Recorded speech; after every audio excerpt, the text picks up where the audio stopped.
Winter definitely feels like it's here, and that's good, because it helps to give us a chance to reflect, rethink and plan some things for the following year, along with preparing for the coming months as well. So one area I thought we could look at today are our herb beds. Making sure we can get the maximum out of them now before Christmas is really important to make sure we can enjoy their fresh, tasty, aromatic flavours during the winter period. But along with this, it's equally important to make sure the plants themselves are nice and healthy and prepared, ready for the next growing season when they spring back into life in, well, spring. My name's Thomas, let's have a look. So the first thing we need to take a look at then are the plants themselves. And if we look on many herbs, even now in late November, they're still covered in fresh tasty leaves. And it's really important that we don't let any of these go to waste. So in your free time, why not go out with a nice pair of secateurs and just cut up some, which you can then use for many different things, such as just using them fresh in some nice dishes, or if we really want to, so we can preserve the flavours over the winter period, we can dry them. There are many options when it comes to actually drying the herbs. You've got, obviously, you can just dry them in ovens, you can dry them in dehydrators, or you can dry them in air fryers. And by doing this, we can help to lock in that flavour, which we can then savour when we can't necessarily have them fresh. So for me personally at the minute, I've got loads of sage lying around. Well, not lying around, just growing. But either way, I've got lots of sage and I need to do something with it. So one thing I'm definitely going to be doing this weekend is getting some sage chopped up, dried and stored in jars so that it can be used when I don't just have it available outside growing.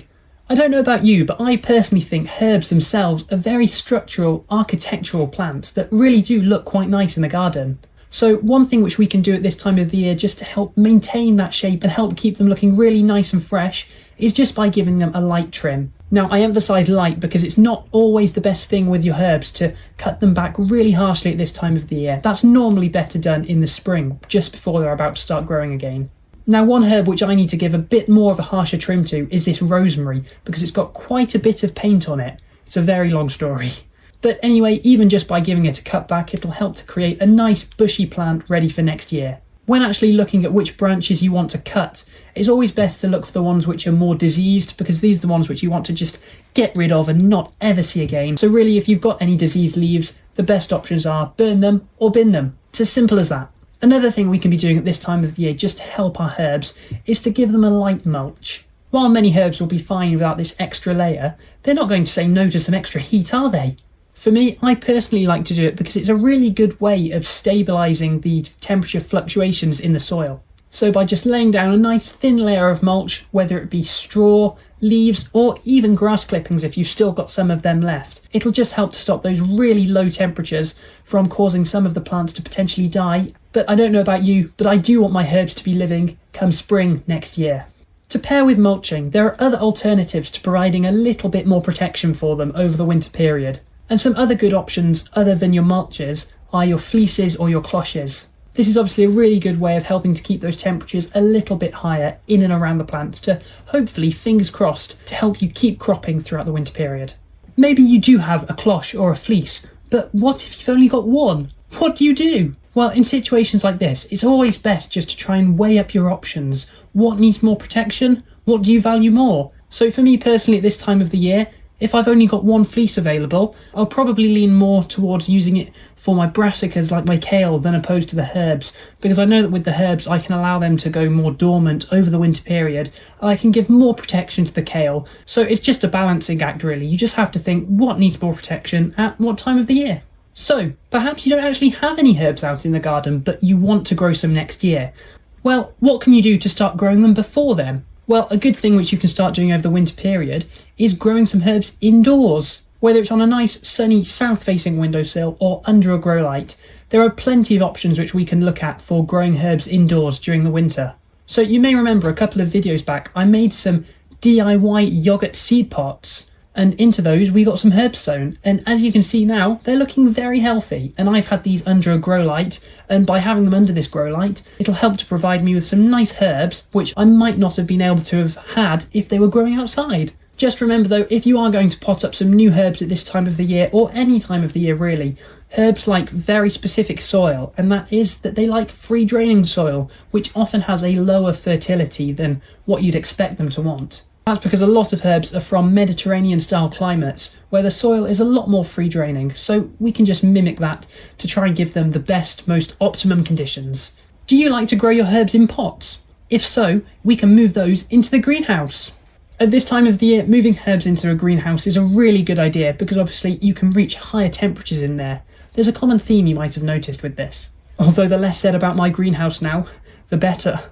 So for me, while I've got mint in the ground, the mint itself is actually in a pot. So I can just pull it up and pop it in the greenhouse, and hopefully by having the warmer temperatures, it's less likely to die over the winter period and more likely to just produce some mint leaves for me. Because who doesn't love mint leaves? If you're actually wondering why the mint's in a pot in the ground, it's more to do with the mint plant itself because it's quite an invasive species and it likes to spread everywhere. So by putting it in a pot, it helps to keep the roots just locked in one spot and it won't go and take all the nutrients from my other herbs which I've got. It can be very selfish.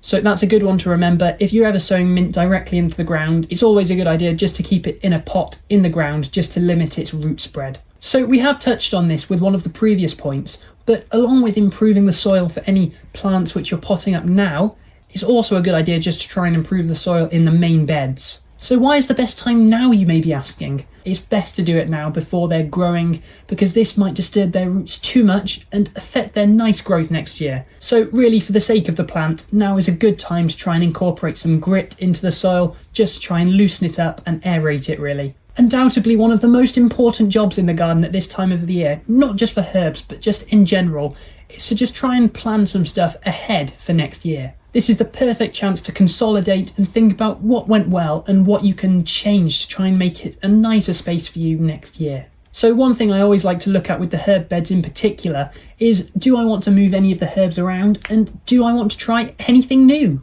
Of course, I only ever tend to change herbs around when the plants have sort of reached the end of their lives and I've got space for something new.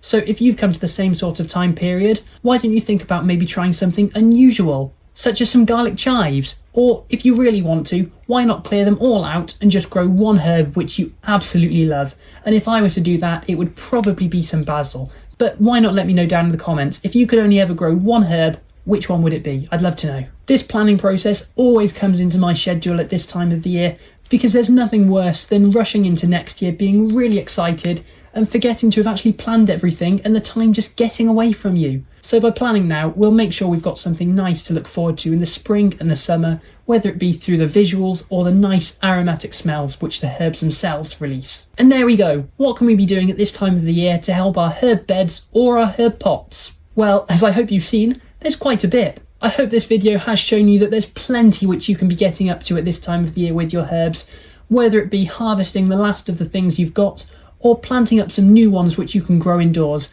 There's just a bountiful of things which we can be getting up to with them. Anyways, as always, thank you so much for watching. I really hope you have enjoyed this one. Please consider leaving a like and subscribing to the channel. And well, other than that, if you haven't seen our video where we made some DIY herb containers, why not click up here? But other than that, have a great rest of your day and well, see you soon.